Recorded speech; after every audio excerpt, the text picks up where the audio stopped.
The Inktober 2025 prompts have been out for a little over a week now, and I think it's a good idea to take a peek at them, to see what people are thinking, and to kind of mull over these ideas. Last year, my goal was to construct a story with all of the prompts.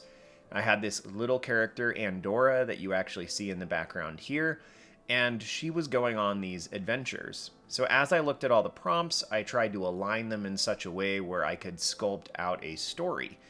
It was a fun exercise, though potentially a little bit more stressful at certain points because each image had to carry with it a certain amount of gravitas and weight. It had to achieve something. Some of these images, like the one you see in the background, were quite large and took a tremendous amount of time, and obviously I wasn't capable of doing one of these each day.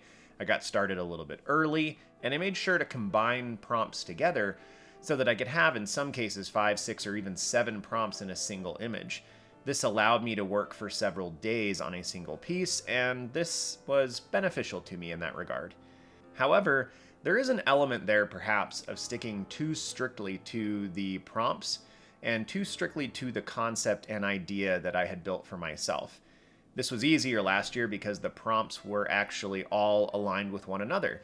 They were all travel oriented, and so my little character going on this adventure was easy to build into that.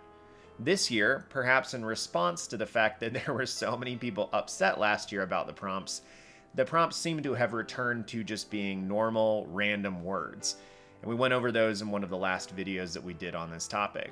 But I think these prompts are going to be fun. So as we're discussing this, and hopefully this is helping you kind of think through it in the same way it's helping me, I am not going to take all of the prompts and attempt to build them into a single thing this time. I am going to try to have the majority of them center on a group of robotic characters that I've worked on for years, but I'm allowing myself for the possibility that some of these might stray from that. I'm going to go ahead and put up the prompts at certain intervals as we're talking about this and going over some of my initial ideas. The goal here is basically to help you if you are, a little intimidated by the idea of doing the month-long challenge, to sort through your ideas, to realize that this can be as complicated or as simple as you want. In years past, I've simply sat down every day, looked at the prompt for that day, and put together a 5 to 15 minute drawing. And then last year I did 7-hour pieces, so it can go any direction that you want it to. I think before I begin here, I want to reiterate that the biggest point of this, the goal of this whole thing, is fun. If you want to add on top of that artistic growth or pushing you out of your comfort zone, I think those are also tremendously beneficial things. For me, that's been the biggest benefit that I've seen. That when I do challenges like this, I end up drawing and referencing things that I wouldn't on my own, and I end up honestly working a little bit harder and growing more because of all that. Well, as we get started here, I would love to hear your thoughts on the prompts. This is an open dialogue, and it's so exciting to read in the comments below what you guys are thinking about doing, if you're going to follow the prompts, if you're not, and if some of these just spark really intriguing ideas. Let me know and let us know below as we get started. That said, let's take a look at some of these prompts, and I'll walk you through some of my ideas and just talk about some things that come to mind and the different ways you can take these. So first off, we have mustache. Now, I actually, when I first saw these, I wasn't sure what I was going to do for mustache, but I remembered that one of the prime characters in my robotic series is a mustache-wearing kind of oaf who thinks that he's a superhero, but really everything goes wrong around him. So it's not the fact that he is successful at what he tries to do, it's that everyone around him is unsuccessful whenever he's around. So he manages to thwart the bad guy simply by being present. His name is Brick, because I can think of few things that are less heroic than a single brick just sitting there. So I'll have him probably standing on top of a building in a rather triumphant pose, but he's just going to look like a goofball. Weave is next, and there's a good chance I actually stray from my robots for Weave.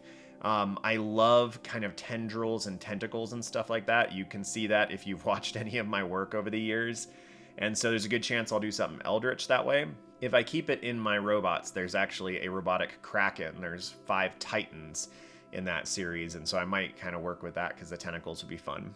Crown, I'll probably do one of the characters that exists in kind of an authoritative role that is struggling with the fact that they have all this authority. Crown would be fun though, regardless of what you do, because you could do a king or a queen or something like that, but you could also just find a cool picture of a crown or design a cool picture of a crown. In fact, you don't have to take that literally, and it could be a crown-like thing. It's fun sometimes to stray from these a little bit. Prompt 4 is perhaps the first of like the really cool ones, murky, because with murky you could do a lot of different things. It can be a situation where things are dire, it could be kind of a mystery.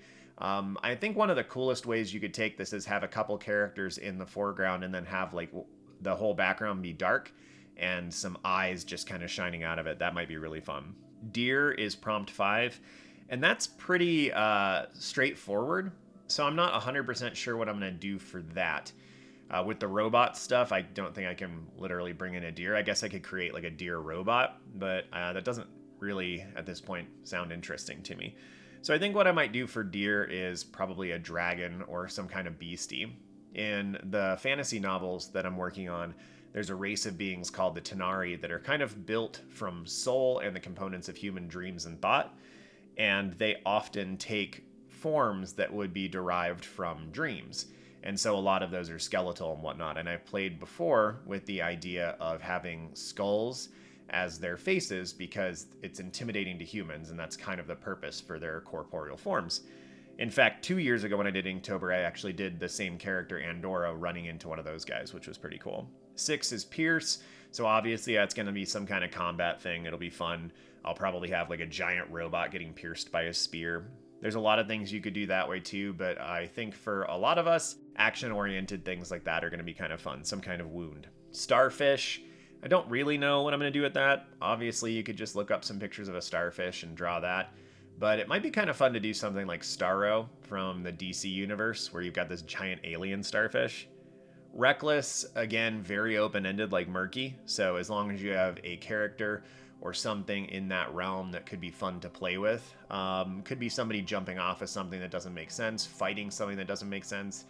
This would be a cool piece to have a small character squaring up against something that is just titanic, and it would also give that really cool framing and composition to the image.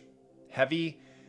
Heavy could be emotional, so it could be a situation that's like really difficult, where you could use lots of white and black contrast to give you this idea of an image just having this like oppressive nature to it. But it could also just be something giant, like a super fat dragon would be really fun for this.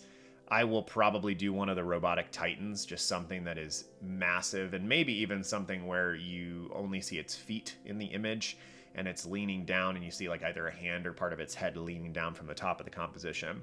Composition for Inktober pieces I find is incredibly important. There's a lot of stuff that goes in there that's what's going to make your piece successful or not. Not necessarily all of the elements that are combined inside of it, but how they are framed. Prompt 10 is Sweep.